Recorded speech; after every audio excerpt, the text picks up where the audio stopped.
Who wants a pot of coffee? I just made coffee. You want a cup of coffee? Sure, there you go. Who wants coffee? Anybody else want coffee? Who wants coffee? And now it's time for the man with the caffeine, the new tropics for the brain. It's Coffee with Mike. Hang in, hang tight, grab your cup, and let's get this thing started. Hey everybody, welcome back to Java Chat. This is Coffee with Mike, and I get the distinct pleasure of sitting down with a very interesting character, and we will be digging in here shortly. Please welcome to the podcast, Miss Joy Dushey. Did I say that right? Yes, you did. Thank you. It's an honor to be here. Smoking. We were just kind of pre-show. She was just mentioning just, how long it's taken for people to kind of get her name right. Now everybody's getting it right. Me, I'm still working on it. Of course, I've got the wonderfully interesting name of Kalei Kini, so it's not exactly, everybody thinks I'm Italian. I have no Italian in me. It's Greek, isn't it? It's not even Greek. No. It's not Greek either. It's Hawaiian. That's so cool. Yeah, well, it's funny. I had to learn how to explain my last name to people, and it took me 10 years to figure it out. Everybody knows what a flower lei is, right? Yeah. So you put a ka in front of it, Kalei, and just all together, Kalei, and then on the back end, Kini. And then all of a sudden, now everybody's getting my last name, and I'm like, oh my God. Wait, I love it. It's such a fun name. Kalei Kini. It's like a lei bikini, like Kalei Kini. Like a lei bikini. It's fun. That just went in the wrong direction. But anyway, I'll have to remember that, though. That's kind of an interesting. From my understanding, it translates to the lei with a multitude of flowers, which generally denotes family, a large family. So beautiful. Anyway, thank you. But we're not here about me. We're here about you. So Joy, give us a little bit of background. What is it? Who's Joy Dushey? Where are you from? What do you do? And what gets you going? What's your deal? Okay, so I am. My name. What did I just leave that one wide open, didn't I? Yeah, you really did, because I've been in this exploration of that question. Just listening to a podcast that I just aired with somebody who's very, very deep into the question of like, who am I, right? Oh yeah. And then, extrapolating all these like labels and identities, and so I'm called a holistic and spiritual guide, transformative coach. I facilitate with a modality that's called breathwork, which is really an alchemical breathwork. Yep, I've heard of it. Awesome. Yeah, and that's a very big part of what I do with the transformative coaching. Mm-hmm. Also a podcast host, and I'm a mom. I'm actually a grandmother now. No. Yeah, I have a 15-month-old baby, granddaughter, and essentially I'm really just a human here on the planet that loves, I feel this very, I would say this altruistic vocation of just helping people in the world, just to create positive impact and share from my own experiences what has worked for me, all the research, all the learnings, and offer a space for healing for those to heal. Most of my guests that are in this realm, the healing, health, and wellness and stuff like that, usually have a tough story that they came from, a background that was pretty debilitating. And I know you kind of mentioned it in some of your bio. You obviously didn't get here by chance. No. There was something that happened. So why don't you tell us a little bit about that? Sure. Thank you. It's been a journey.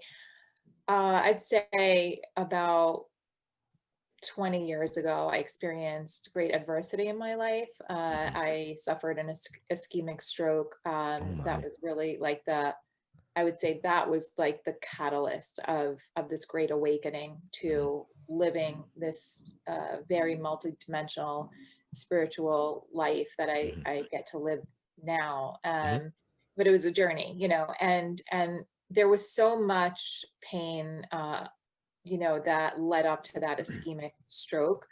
Emotional pain, lots of anxiety, some depression, PTSD, post-traumatic stress disorder.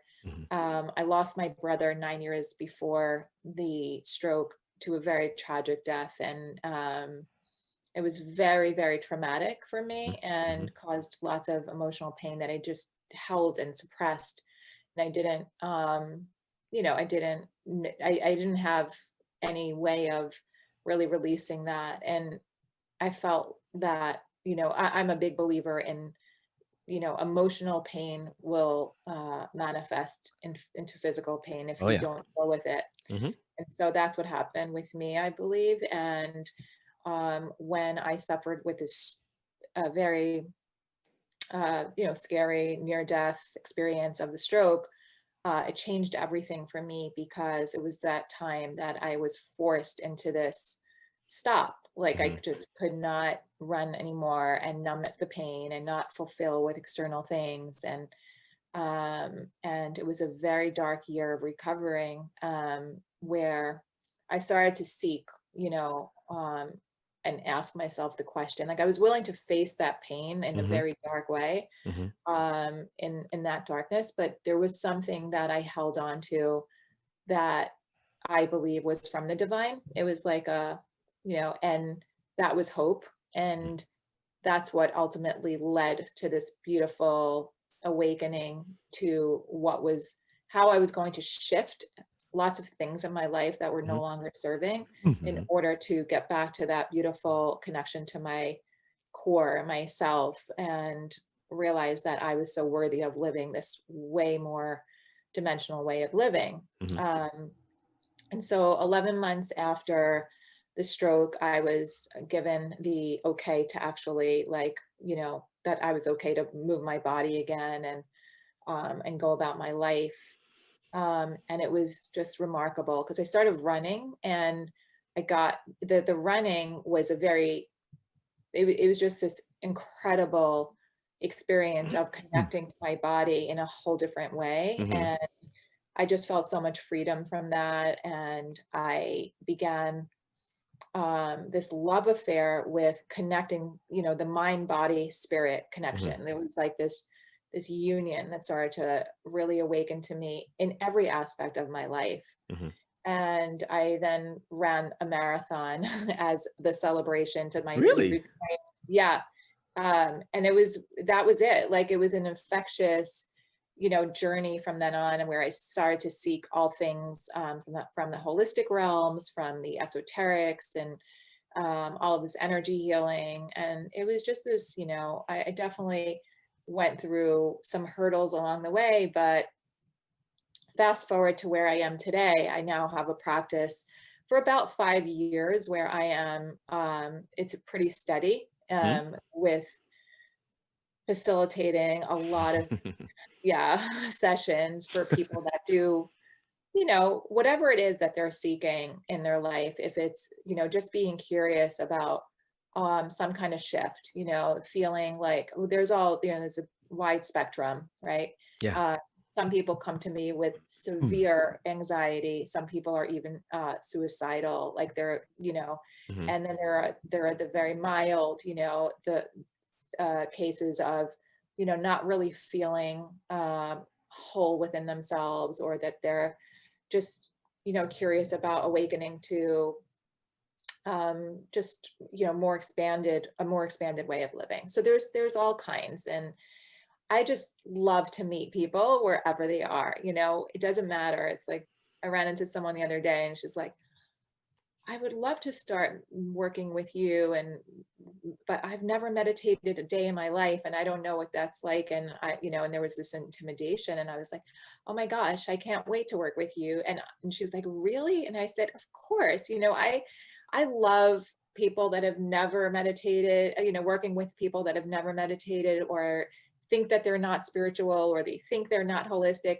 And then you know, and those that are advanced and whatever in self-development, it doesn't matter. It's like, we're all the same essentially. It's like, and yeah, and I believe we're all so worthy of living a more enriched life. And that's, that's what this is all about. It's like really helping people to see that everybody, no matter who you are on the planet, has like the gift within, and we all have that light within us. And it's just about like unveiling that and and expanding that light so that we get to live more Smoking. That is enriched. awesome. Yeah. That is Yeah. awesome. So while you were talking, the reason why you saw me look away is because I'm sitting down writing questions. Mhm. Because we have a thing where it's obvious you're enjoying what you're doing. Mhm. Understanding the pain and the previous of what was. Sometimes it's massive. Like in your case, it was a stroke. Sometimes it's not so massive, but there are other things that people, like, well, what did you do before the stroke? What was your career back then? Like stuff like that. What did you do before that whole thing hit? What were you up to? Yeah. So I was a full-time mom to two little girls, and my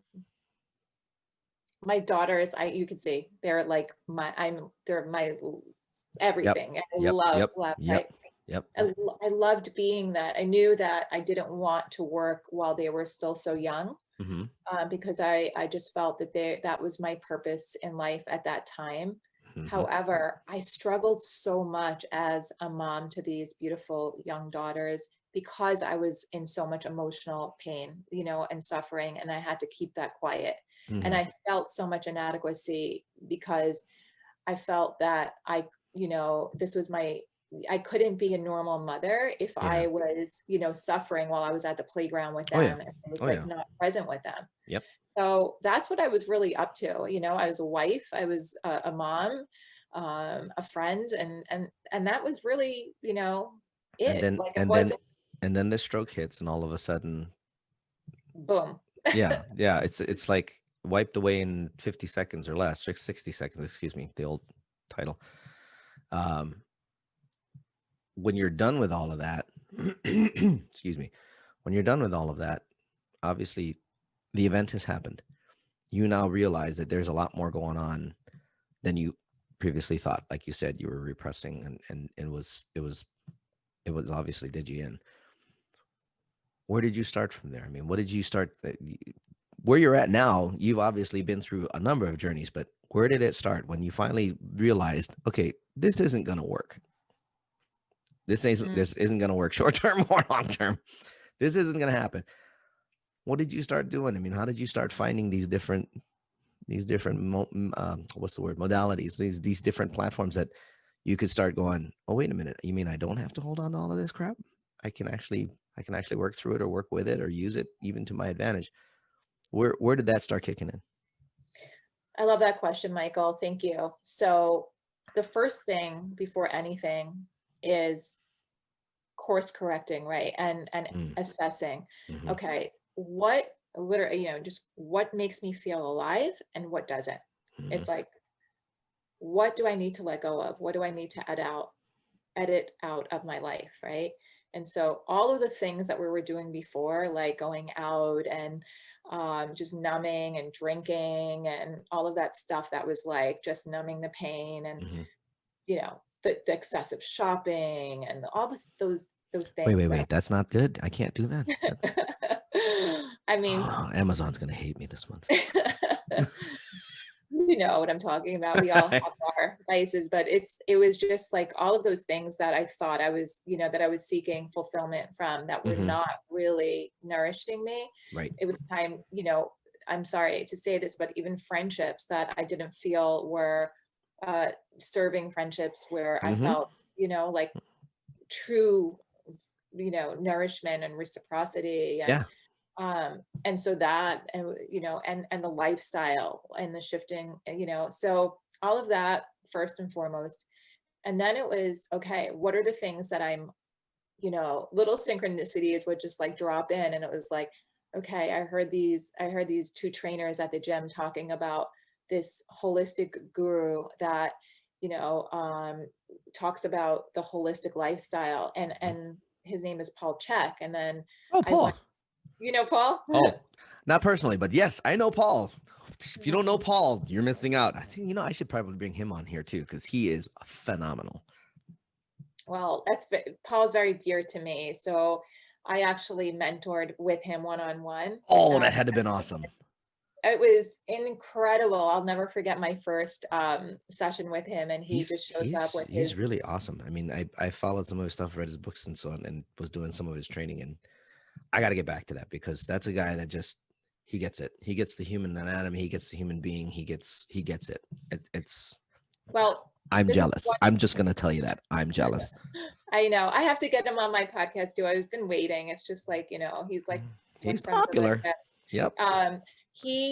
Paul, I want to say Paul was my first mentor, and he is the pioneer of holistic. He's like the grandpa of like all these guys out there, like Ben Greenfield, and they're amazing, but like Paul is like, he's like the original like pioneer. Yep. So I got to actually mentor with him and work with him one-on-one, which was such an amazing privilege in my life. And then I also did the HLC1, and I just always followed the Chek methodology, and that was my starting point for me, and personally. And I started to share that with other people, and that just was like, it led to so many other curiosities and things that I dabbled with along the way. I'm an athlete as well.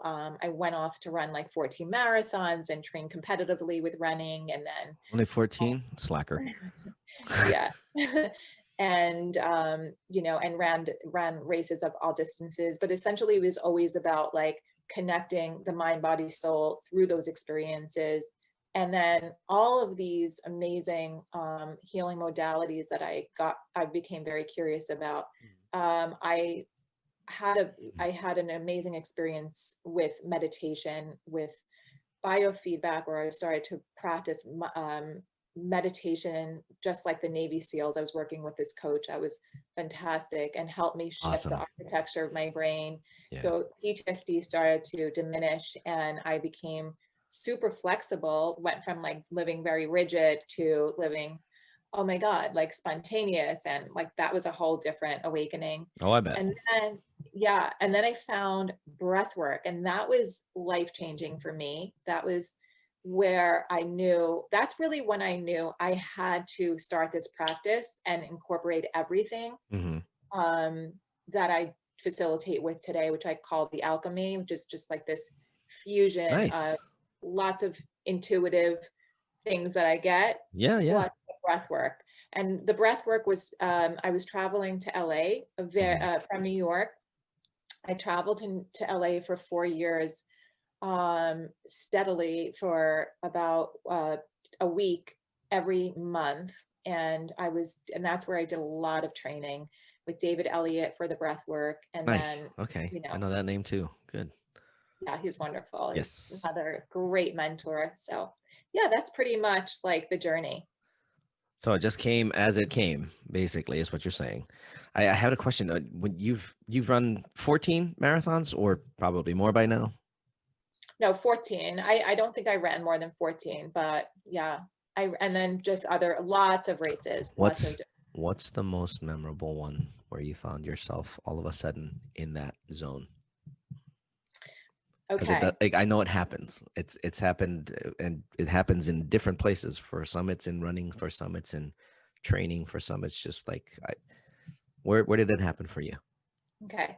Obviously, the first marathon was the most contagious one, because it was like the first time. It's like you're just experiencing this ecstatic, extraordinary, endorphin releasing, like amazing, first time. But there was one marathon in Chicago where I almost didn't run the marathon because I was injured. I was injured I was training really, really hard. That's the one where I ran my fastest. And I had this tendonitis in my hamstring, and I had to just like quit the training at the last month, and Wow. my coach didn't know if we'd be able to run it, but we said, we're just going to take a risk and take a few, we took 3 weeks off before the marathon, or a month, and just show up that Yeah. day. See what So I was happens. like, you know what? I'm not even going to think about this like if I run it, great. I'm not going to go out hard. I'm not going to, you know, Mhm.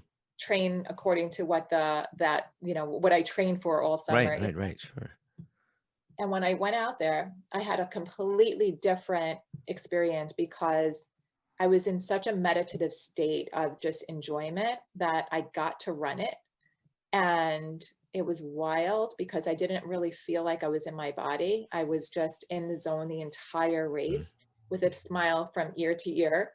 And I ran my fastest marathon that time, just out of sheer joy, just out of like, it was beautiful. Yeah, so that was the race that stands out for me. Isn't it amazing how the human being performs when they're in that status of joy versus what we're seeing a lot of right now, all the anxiety and all the craziness and all the depression and you know, I wish we had better news to report when it comes to the status of our country right now, but there's a lot of craziness going on. There's a lot of anxiety, and I don't think people understand that the term joy either. Joy isn't being happy.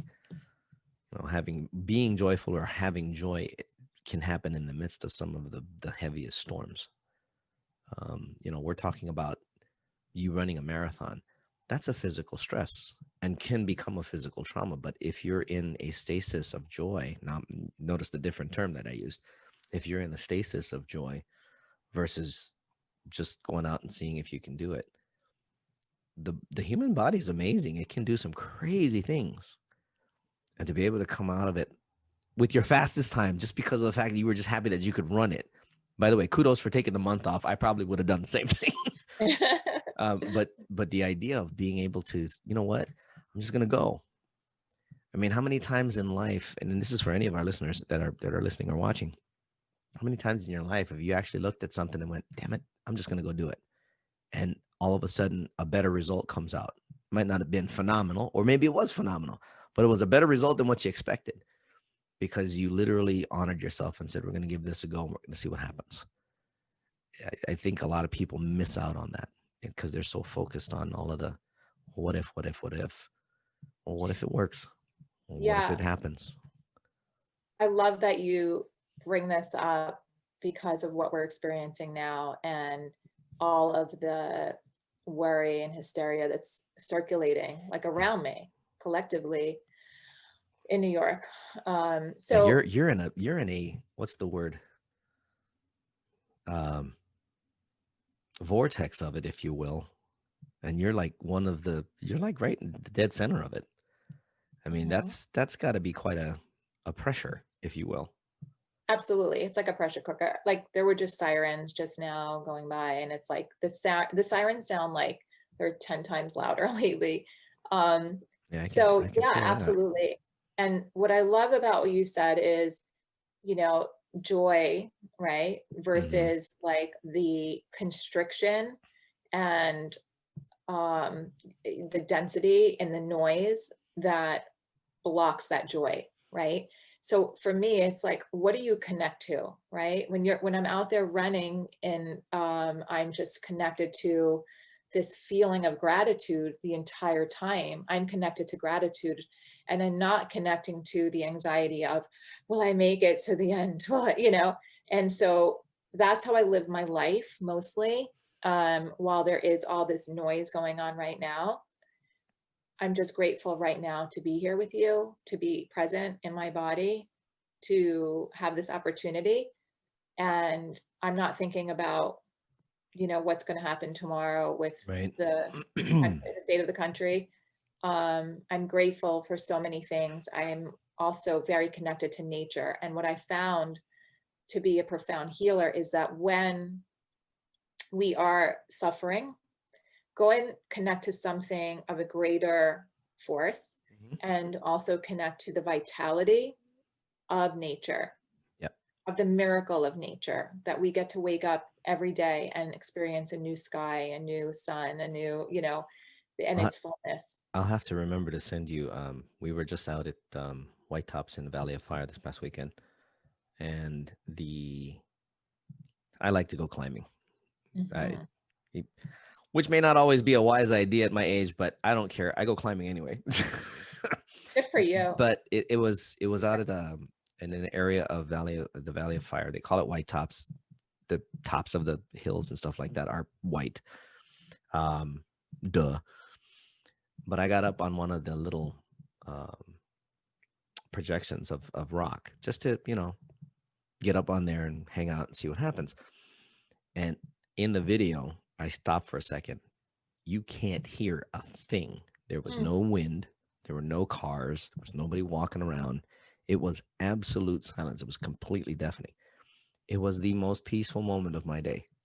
Wow. Oh my gosh. And I'll send you the link You later. do. The feeling of absolute awe in that kind of silence was not only deafening, but it was like fulfilling. And it was funny because, like I said, I climbed to get up on this rock. The funny part was on the backside of it, I could have just walked up. There was a little trail going up the walk on the backside. I didn't have to climb. I could have just walked it. Yeah. But again, both sides of that same rock, while the views were different, the sound was the same. And the amount of gratitude just for being there that you could put out and, weirdly enough, come back in the midst of all that silence was amazing. And so, to your point of being out in nature, whether you're in forest or desert, like I'm out in the desert, doesn't matter. Ocean is awesome. I'm from Hawaii. You want to talk about nature, people? That's us. The ocean is a big deal for us because it's cleansing, and it literally, when I was younger, if I was upset about something, my cousin, who was a culturalist, would look at me and go run down to the ocean and go wash off. What the hell does that mean? Wash off what? I don't smell. They're like, no, you're angry right now. Go down to the ocean, let the salt water wash over you, wash off the anger, and literally wash your arms, wash your head, and then come back. And sure enough, I come back and he looks at me and he goes, "You feel better?" I'm like, "Yeah, I hate when you're right, but whatever." So, to your point, yeah, that's the best place to go do it because there's no other energies pushing negativity. It's just not there. Nature is like neutral, a great place to let go of what you don't need and to pull in on what you do. It'll give you what you ask for. Gee, that sounds familiar. Where have we heard that one from? Ask the universe and you will receive. Yeah, that whole thing. But you're absolutely right. I love it. I did so much cleansing this summer with the water. I was at the ocean almost. I was staying, between New York and New Jersey, and I'd say I was in New Jersey about 5 days a week, waking up, going to the ocean at like 5 a.m. and just my morning practice and working exactly just like that with sending away, whatever I needed to wash off. Your cousin had brilliantly said and guided you towards, and just so many other things. But that was such a great gift for me, and I'm not able to do that right now because I'm in New York City and not, able to get to the ocean in the morning, obviously, right? Or even get to the park. I go to the park after my morning practice. But what I do is I start with a morning practice of grounding before anything, like, the lemon water, preparing the coffee and all that. And then I just go into a grounding practice. And what I do is I hold these ocean stones and or rocks, and I just hold them in my hands as I'm meditating and sending energy into the rocks, because that helps us to release, just like the earth, Mama Earth loves to recycle old energy. We can utilize like rocks if we're not able to get out there. So just having some allies like that can be really helpful. Absolutely. Guys, we're going to take a quick short 30-second break. We'll be back. We're going to talk a little bit more about what gets joy moving, both in the morning and throughout the day. So we'll take a quick 30-second break. We'll be right back. And we're back here, Java Chat, Coffee with Mike, hanging out with Joy Dushey, talking a bit about all kinds of stuff, actually. But not a bit. We've been digging in. If you guys haven't listened to the first part of this podcast and you're popping in halfway in, hit rewind. Second section, we always talk about what inspires, what motivates, what gets people up in the morning and gets them going for things. We were talking a little bit about gratitude, so I'm fairly sure we're going to hear a little bit about that again. But like you mentioned, Paul, we both know who Paul Chek is and a couple other people that you've worked with. But like you wake up in the morning, you're up at what, 5? Is that, I think that was, yeah. Why?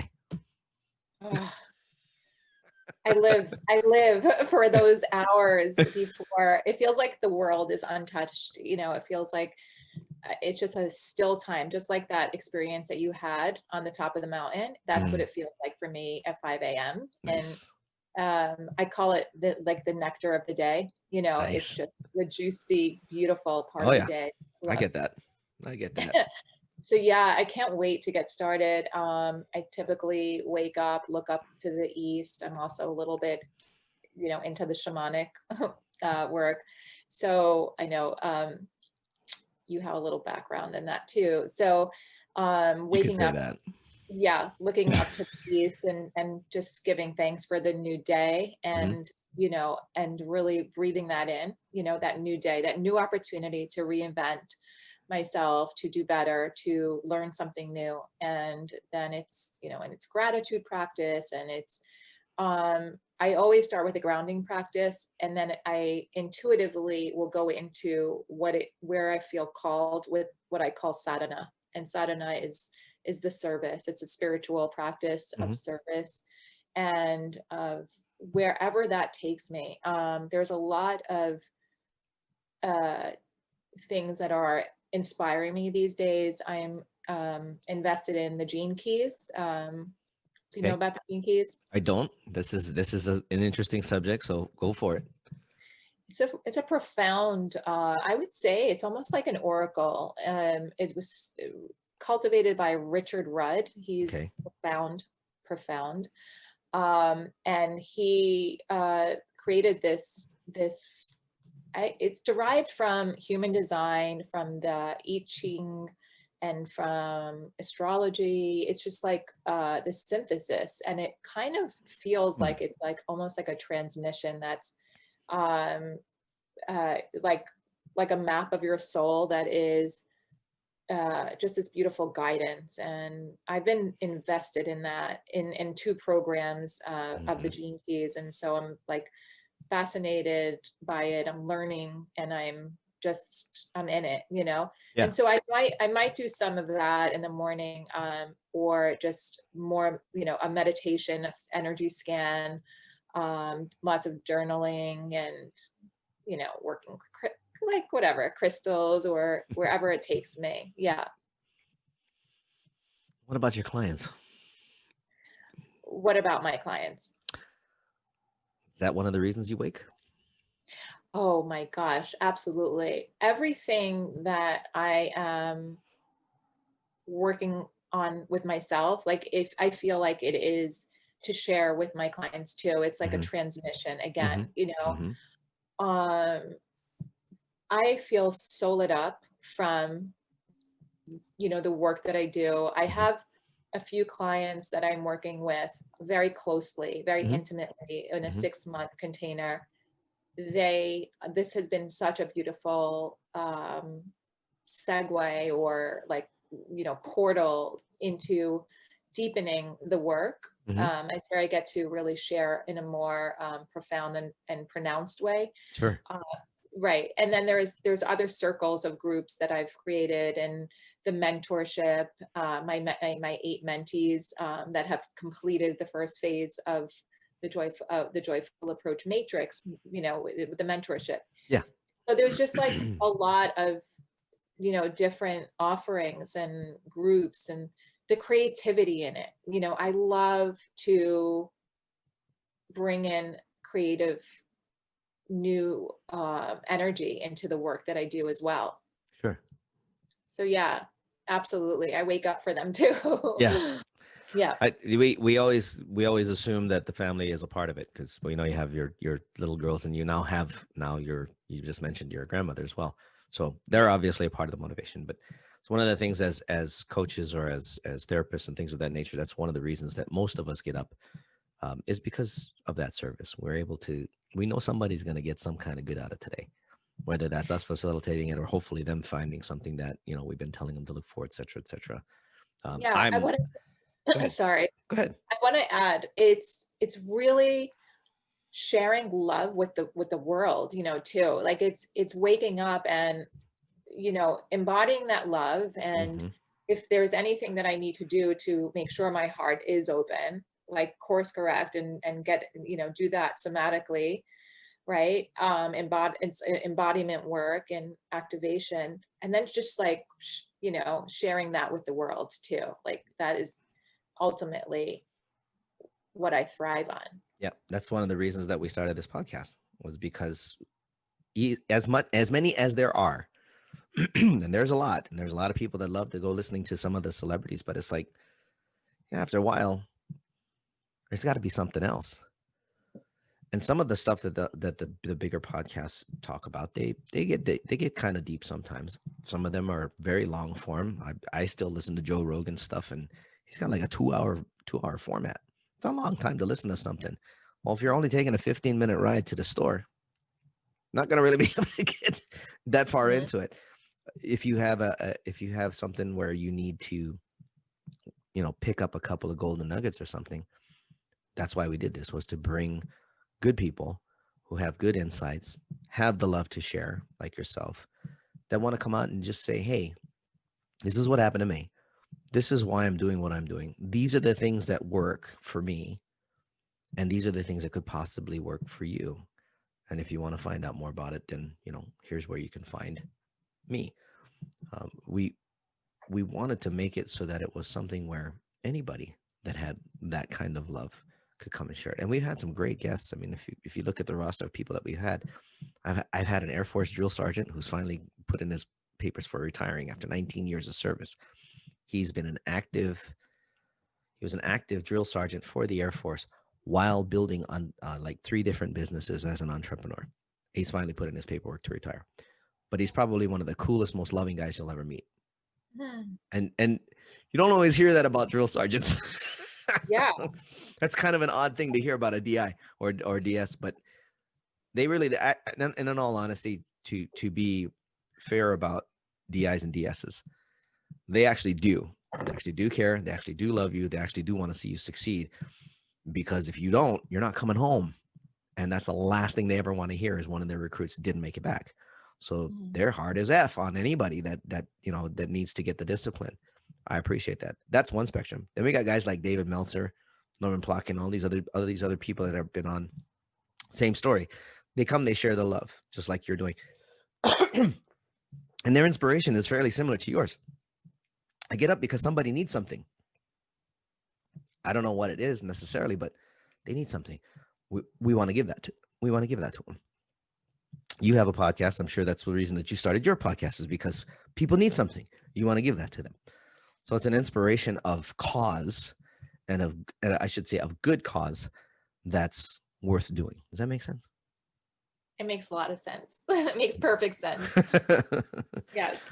Cool. So who are some of the other people? We mentioned Paul Chek, Richard Rudd. Who are some of the other people that you've either worked with or followed that have brought you forward to this point?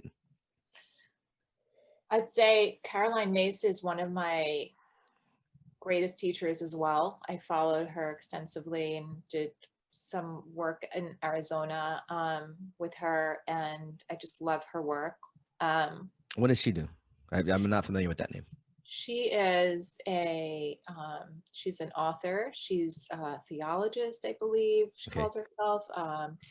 A spiritual, she's a spiritual teacher, but there's something else that she is known for, like I forget the word. I'm losing it, but it's all good. We'll put it in the comments later. She wrote some of the greatest books, like Anatomy of the Spirit, Sacred Contracts. Ooh.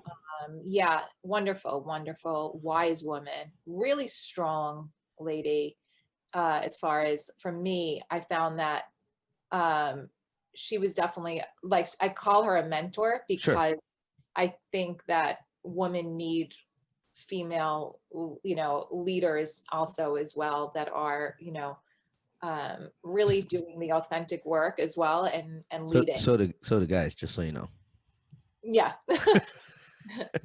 This comes from a Hawaiian perspective where every human has a kan and mahina side, one side male, one side female. So yeah, it totally makes sense. I like that one title that you mentioned. You mentioned two titles that you worked: the anatomy of spirit, I think. Anatomy of the Spirit.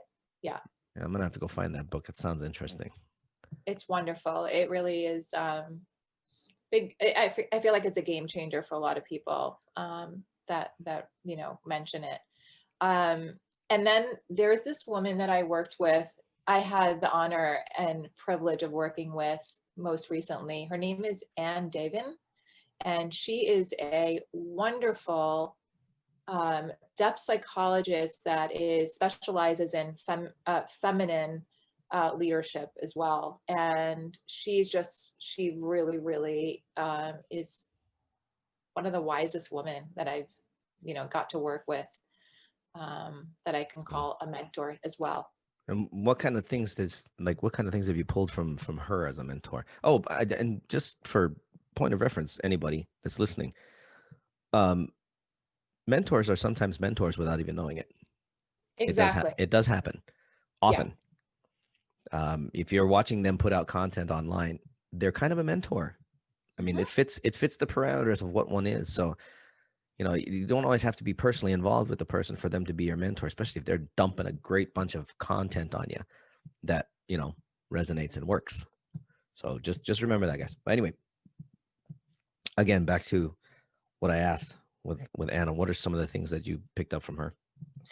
Yeah. So she actually put something together called Feminosity, and it really takes you, it's almost she was a student of Joseph Campbell. And so it really takes you through the hero's journey. And it's like the passage from, the wounded, woman, the wounded version of the woman, and the injured, to the whole initiated, securely attached woman. And it's just like through the hero's journey that you get to go through those phases of the hero's journey to awaken to the whole initiated, securely attached woman. And that was my experience, that I got to really embody that very, very whole, Yeah, version of myself through this yeah. work. Changes So yeah, changes a whole changes a whole. When you're able to see yourself as a whole rather than just a bunch of pieces, you know, fragmented, right? yeah, it's which is what most humans are doing. Period. Right now on this planet, they're running around fragmented. Many of them not even realizing it. Um, Listen to all the noise that's going on right now. You can see it. Mhm. Um, but when somebody gets to that position of whole, they become very quiet. Did you ever notice that? Oh, yes. I mean, yes, it's my experience, kind of myself too. Yeah. Well, I, and I think it's because of the fact that we realize that being noisy doesn't make it better. Being effective does. And how you're effective is a different story. Yeah, that whole round of just being quiet and honoring what's going on while being effective in the things that we need to do as humans to continue feeding the right side, feeding the side of love, which matters. I think that's can I touch on that a little bit? Because just it's, touch on whatever you want. Go for it. yeah, it's something I've been kind of putting out there that I think is really beautiful, is when we can slow down, and when we can get a little quieter, when we can embrace the feminine. So right now we're going through this big transition into the feminine awakening, which is, entering the Aquarian age, and I can Yeah. go on that's a rabbit hole that I know you need another show for. So Oh yeah, well, careful. yeah. I'll have you back. I'm not- So with that, we are really we need to embrace the the slowing down, the more feminine qualities of allowing, of pausing, and of pivoting and just contemplating. And when we can do that, we can just get quieter and have so much more efficacy, right? Mhm. We don't need to scream and like shout and say, this is what I believe in. And, and so much of that noise that we're witnessing on social media to prove a point and to be right and so on. But what about if you just stood really grounded and quiet and, embodied? Right. I mean, doesn't that translate into more efficacy? Like for me, I know that I'm going to choose that over the noisy version. It's kind of funny that no matter if you look at it from the spiritual standpoint or the success side of things, if you listen to how a lot of the sayings are the same. Don't say anything about what you're going to do next. Just go do it. Let your actions speak. The more you do, the less you're talking. The more you're talking, the less you're doing. So like you said, if you're out there screaming your head off and running at 1,000,000 miles a second, as everybody's been saying, life this year has been coming at a rate of 50 WTFs a moment. Yeah, it is. But are you entertaining those, or are you focused on where you're supposed to be focused? Are you doing what you're supposed to be doing? Are you improving yourself to be a better version of yourself for tomorrow? Nobody else cares about that except you. Or do you? That's one of the things I like, even with some of our interns, I always ask them, I says, what's the difference between this and this? What's the difference between being motivated and being disciplined? What's the difference between being inspired and being motivated? What's the difference? And to get them to think, what's the difference between being loud and being quiet? In our case right here, being loud does nothing to do. All it does is disturb the peace. If you're going to disturb the peace, disturb it with love by doing something. I want to credit somebody, if it's okay. Yeah, go for she it. was actually one of the first guests on the Methodology, which is my podcast, and her name is Tracy Goodwin. She was actually a profound mentor for me. She's a voice coach, but she's not only a voice coach, she's a subconscious voice coach as in speaker, singing, or just speaking. Like so awesome. she works with subconscious reprogramming. It's very similar to the work that I do, but through the voice. And she, I mean, talk about impact and just so much altruism as well, and what she offers to the world. You should actually I already wrote her name down. We're probably going to reach out to her right after this. Tracy is, I mean, she's helped me tremendously in like 2 sessions, but then I just love working with her so much that I would just book sessions because I also like just loved connecting with her, and she wound up helping me in many different arenas as well. Awesome. But what I want to share about Tracy's work is that we were working together when my daughter was still at home. I just separated from my husband, and I just separated. And so he was, there was a lot of familial stuff that I was dealing with and communication. And with my daughter, I had these experiences that I was just beating myself up because I couldn't get through, I just hated like fighting with her or arguing with her in a like, we get into these explosive conversations. And when we would practice getting quiet, like that was one of my favorite tools with working with Tracy. And she would just demonstrate it so beautifully. It was like, she would do the screaming, and then she would do like this is how I feel. Yeah. And it was just like, just that energy it just created like this visceral, response. And it was beautiful. It worked like a charm, It's interesting to see what happens when we get quiet. I had the same issues in past relationships as well, where things would explode and I would stop for a second and be like, this is going nowhere. I'm gonna take a break for a minute. I'll be back. And in the times when that when I did that, things would work out. The times I didn't do that, it went a different route.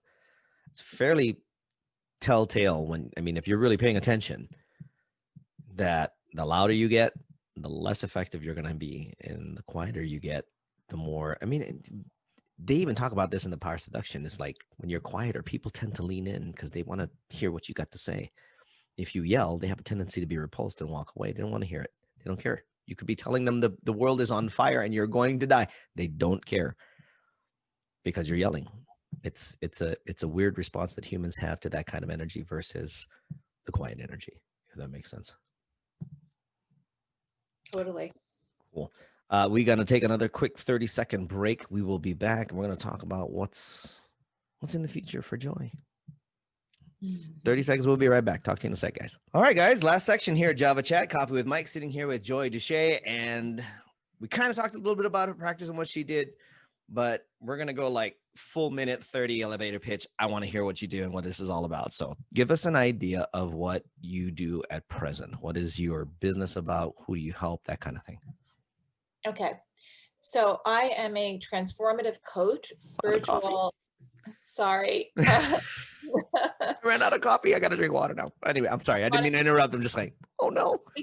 We could take a break so you can go get your coffee. Nah, it's all right. I drink too much of it as it is. It's all good. Okay.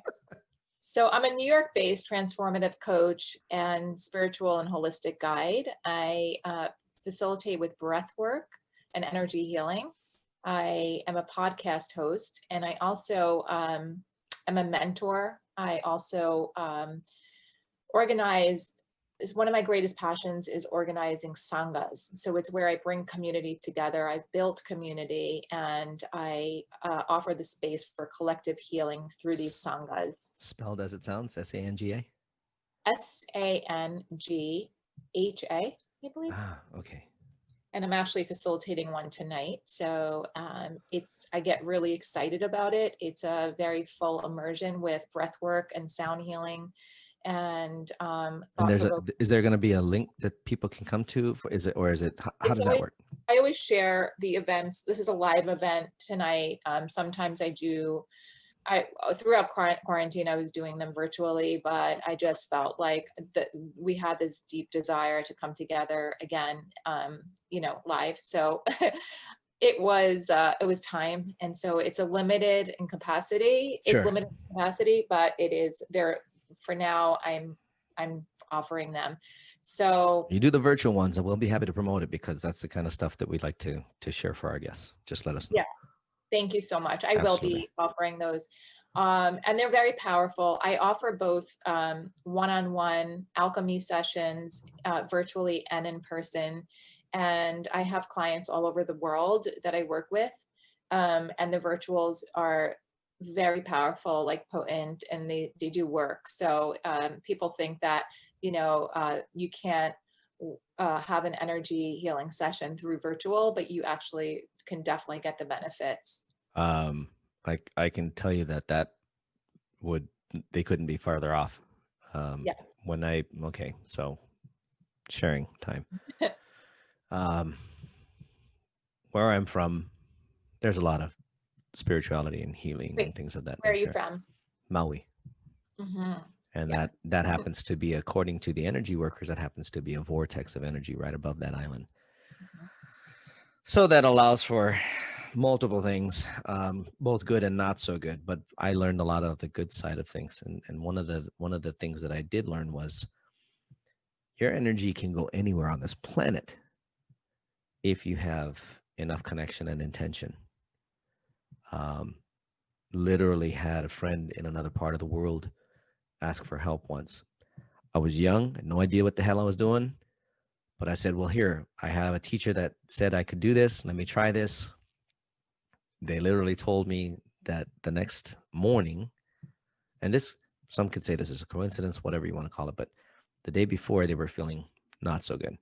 The next morning they woke up, they were feeling amazing. And all we did was on a phone. This was before any of this was ever available. This was on a telephone, long distance. Yes, it cost money back then. And they were able to receive whatever it was that I sent out. and this was from learning from a couple of different teachers that I had when I was going to school for massage therapy. Energy work and stuff like that was a part of the curriculum. And that was one of the things I learned was if your intention is correct, you can send it wherever you want. If the other side's receiving, they can receive whatever they need. But it has to be two-way. I love that you said that, and absolutely. And I love, that you highlight the word intention, because that's the ingredient that we need in order to have the benefits that and the results, right? Mm-hmm. So someone asked me this morning about my day, and I'm going to facilitate the Sangha today, right? Mm-hmm. So I said, I don't like to facilitate sessions on the day that I have a Sangha, because it takes a lot to facilitate what I do in the Sangha. And they asked me to, talk about that. And I said, I don't really share this very often, but I will share this today because you just brought up that beautiful story. And so my day preparing for a Sangha collective healing with breath work, the alchemical breath work, and sound immersion healing. I'm already receiving a lot of the energy. I already can feel the energy of the people that are coming, what's going on. And so I'm preparing in advance. I set the intention in the space. I work with the space. I am clearing the space, and I am setting the intention for healing. So it's very entailed, and people don't realize it. They don't know because I don't say it. I don't verbalize it usually before the session. But when they walk in, they already immediately feel a shift in their energy when they've entered the space. Yeah.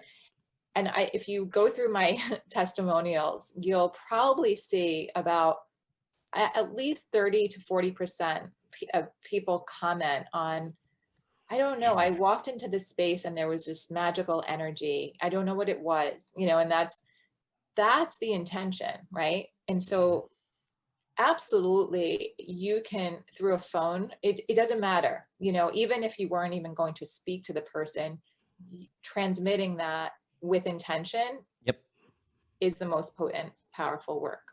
It's interesting. You talk about holding space and people feeling a shift when they walk in. Interestingly enough, and this is just from my own, because of martial arts training and stuff like that, I've walked into rooms that, if done correctly, and the level of leadership is at a certain rank, when you walk into the room, the mindset shifts immediately from, I don't care what my day was, I'm here to train, I'm here to do my thing, we're gonna have a good training session no matter what's going on in my life. My life may be an absolute wreck right now, but in here I'm safe. And the leadership of that school made sure of it. I've also been in rooms where the higher ranking leaders would walk in, and I'd know they were coming before they ever walked through the door, because they were already in the room feeling it out, seeing who was in there. And I know that sounds a lot of woo, but for those of you that understand martial arts and the spirituality of it, you'll understand exactly what I just said. I have not done martial arts, but I totally get it. So yeah, and that's why I'm sharing this, is that you as a leader, because you are a leader at that point, have cleared out a space of any non-gratitude or non-love feelings in the room, so that when that energy comes in, literally it's wiped by light the moment they walk in. That's the shift that I think they're feeling. This is a personal thing. It's an opinion. You can say whatever you want about it. Call me wrong. Tell me I'm wrong. It's okay. But when you walk into a room that is a held space of nothing but love and light, it's easy to walk in and go, gee, I don't know why I was so upset earlier. It doesn't make any sense. Maybe it's because you were holding the wrong energy. Maybe it was because you were trying to hold on to something you thought was valid, but it's not. Or maybe it is valid, but you shouldn't be holding on to it. So come into this area to change. And that I totally get why you say it takes a lot to hold this much, which is just about, I would say, I don't know, 8 inches of diameter of space. is already an immense amount of concentration. Most people don't realize that. You know, it's to hold the intention of the term faith. We've already heard by a certain religion that a mustard seed could move a mountain. If that's the case, how much intention do you have to have inside here to hold it? And you're holding a full room? Wow. So yeah, it's the intent. Again, it goes back to the intention. The intent of holding a space of gratitude and love is not easy. I don't want to say kudos. I just want to say freaking congratulations for having figured out how to do that. One disruptive energy could wipe out a room if you're holding that. Yeah, that's Thank you huge. so much for acknowledging that. It means a lot to me. And I will just share that there were a few people. Well, there's one person that had to, they canceled this morning, and she felt really bad because she's just too afraid to come because of, all that's in the media, the news, watching the news, and with the spike of COVID here in New York. So I, of course, was, sent her a lot of compassion, but it's not going to be serving to the rest of the group if you're going to be literally sitting there with that kind of energy of, trepidation, of resistance. I mean, everybody comes in with resistance because this is transformative work, right? Mm-hmm. But when you come in so frigid with, trembling fear, and then you can't relax, you won't allow yourself to relax, it's not going to be serving, and it won't be good energy to bring to the group. So I will never push someone to come if they're.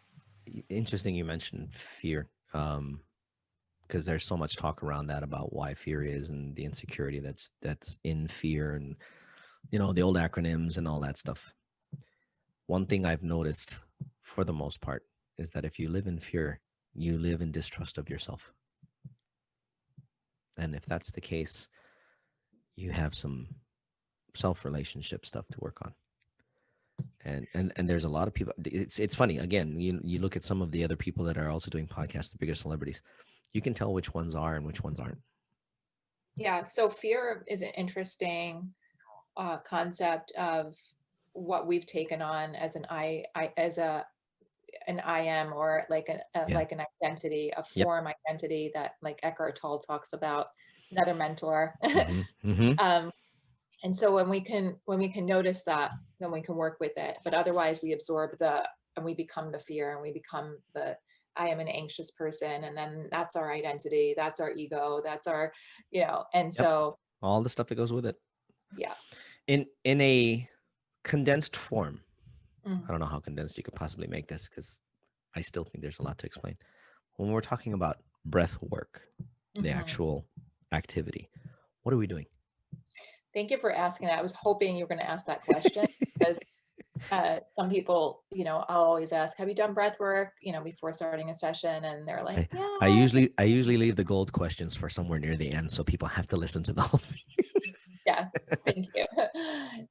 So breath work, there's just all forms of meditation. And this is an alchemical active breath work that allows us to bypass our conscious controlling mind. Okay, the mind that takes over, the mind that forms these thought forms, identities that hold us back essentially from living with freedom, with, knowing ourselves better, and to connecting to our soul. And so what we are doing is we're actively breathing through the mouth in a 3-part breath.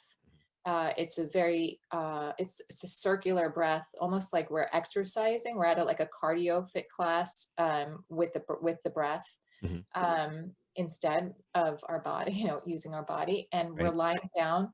And the whole idea is to do your best to let go of the mind as much as you can, and just allow this breath to release the conscious mind, so that you can pull up stored energy in the body and pull up from unconscious states what's been stored and stagnant in the body, whether it's old traumas, old limiting beliefs, reoccurring destructive patterns and behaviors.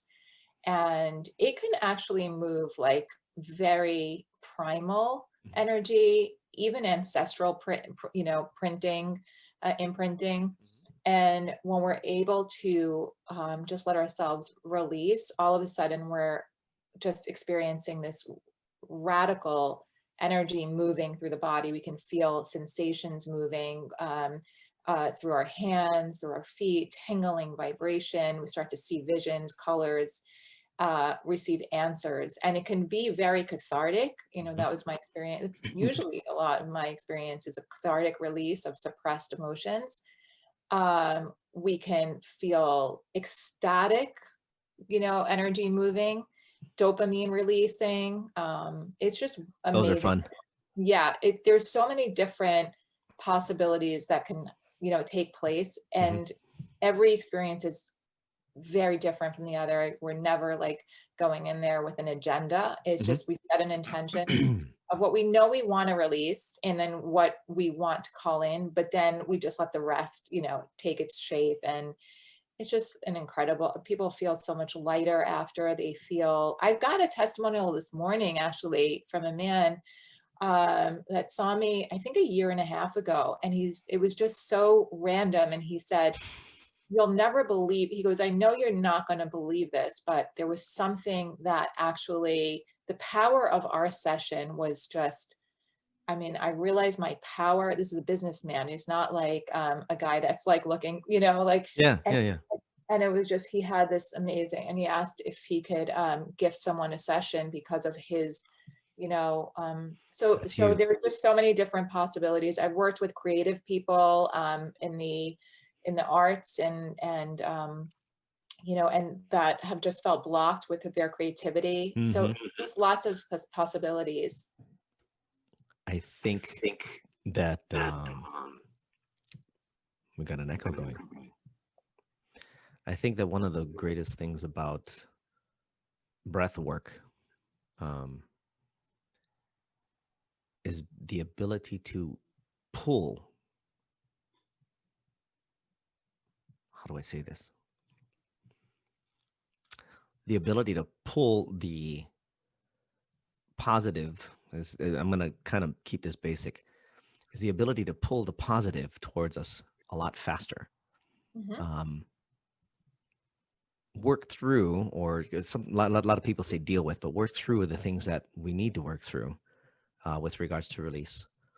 And in the midst of all of that, have these cool revelations that may or may not have anything to do with a damn thing, but all of a sudden you just kind of go, whoa, that's interesting. In some of my own experiences when I was younger, learning about certain things, just kind of knowing them, which is an odd term, I guess. But just kind of like knowing stuff, and then being able to go to somebody and go, "Hey, what would happen if this, and this, and this?" And them coming back and going, "How do you know that?" It's like, I don't know. I was sitting down, I was just kind of hanging out, chilling. They said, "You were meditating again." I was like, yeah. Intuition. It's an interesting little thing that we have, this thing called intuition. And when you breathe right, how it opens up, and it's able to find out things that, sometimes you just don't intend to find out, but you do. I found that interesting. At first I thought it was weird. And then some of my mentors were just like, "No, you're meant to know that. You're just not meant to share it." Yeah. And then for the scientific or the, mystical, the explanation really is that we are awakening the pineal gland, and Yep. And those aha moments you're talking about, those, is what is the most beautiful. It's even if you don't experience the after effects right away, you might get an aha moment just out of nowhere, because what happens is the breath work acts as opening up these portals, and where your soul is now opening, and you might receive answers in the most random moments, or through your dreams, or I like to call them the emotional pores. Yeah. We heat them up, they open up. Exactly. Oh, Just like that's our skin. beautiful. Yep. Well, Wow. and if you think about it, the more that you do it and remain open, because yeah, like you said, it has to do with the pineal gland and these aha moments that do occur. If you're not breathing, you ain't feeding it enough oxygen. And it's funny. We keep having to put this out. And if you're listening to this right now, drop your shoulders, take a deep breath, watch what happens. Tell me that didn't just shift you in some weird way, if not some amazing way, just from taking a breath. I've been kind of following Wim Hof with his breathing. Yeah. Holy crap. 20 and I'm falling over. I'm dizzy, but at the same time, I'm just like, okay, what can I go do now? I know, it's so cool. I Yeah. love it. Isn't it? I think that's the joy of what you get to do. And that's pretty friggin' awesome. So people want to find you. Where can they go? So they can find me at thejoyfulapproach.com. That's my website. There's tons of information on that platform. And then there's the Instagram is where I'm mostly on. It's again, it's the Joyful Approach. Yeah, on Instagram. Any FB groups or anything like that? Or I'm on Facebook, and I did start something called the Joyful Tribe, but I'm not really active on, I don't know, Facebook. It's just hard for me to get all, to be in so many different places. Every new platform is a whole new brunt of push for activity. I completely get it. I'm just wherever you're most active, which is Instagram, from what I'm hearing. We'll have those links down below. You'll let us know when you have your next virtual Sangha, right? I will, absolutely. Yeah, because probably soon. Yeah. Because I mean, if no one's ever done it before, try it out at least once. I mean, what could it possibly hurt to try something that you've never tried before? Because you never know, something cool might happen. I mean, that's I really always say that. Yeah, just try. You never know. you don't. I mean, I think over half of the fear of what people worry about is the fact that something new they might like, now they got to like something else. Okay. Why is that a bad thing if it serves you? Try it. It's not a bad thing. It can't, it's certainly not going to kill you. Breathing is necessary to stay alive. So certainly can't kill you. That's one thing you can put away. It's not going to make you sick. Breathing is necessary to stay healthy. So again, there's another negative thing out the window. Stop making excuses is basically the bottom line. Follow joy. That just sounded awesome. Follow joy. That also sounds biblical. Follow joy. But in any case, Joy, thanks so much for coming and hanging out with us here on Java Chat. Thank you so much. I love this. This was really fun. Totally enjoyed it myself. Loved your sharing. Thank you for sharing your story. Thank you for sharing your insights. If you've got anything new coming up, please let us know. We'd love to have you back. Oh, you have a podcast. What's the podcast again? Oh, yeah. The name of my podcast is called The Methodology. And it's on Apple and Spotify. We need to get you on at least another 10 or 12 platforms, and I'll give you some pointers on that right after this, because if you're doing this, there's a way to do it. We'll talk about that after this. But The Methodology, guys, again, if you want to follow her, links are down below. She's going to be getting the links to both the video and the podcast. So if you got questions, feel free to post them in the comments. And at her leisure, she can come back in and either guide you, direct you, or answer your questions as you post them. So feel free to do so. If you're watching us on YouTube, there's a little button down there that says subscribe. If you're not yet, please do.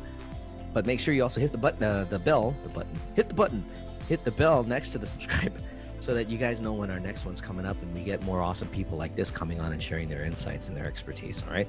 If you're listening to us on platforms where I think we're like 11 or 12, download them.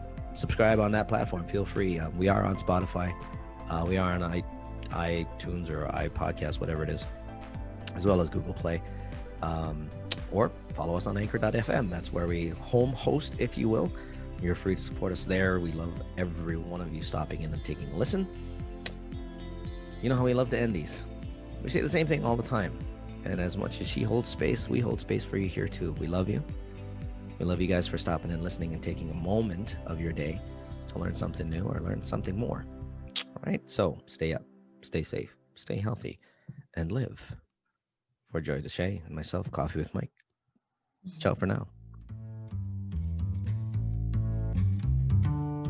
For more information on Java Chat, visit www.javachatpodcast.com.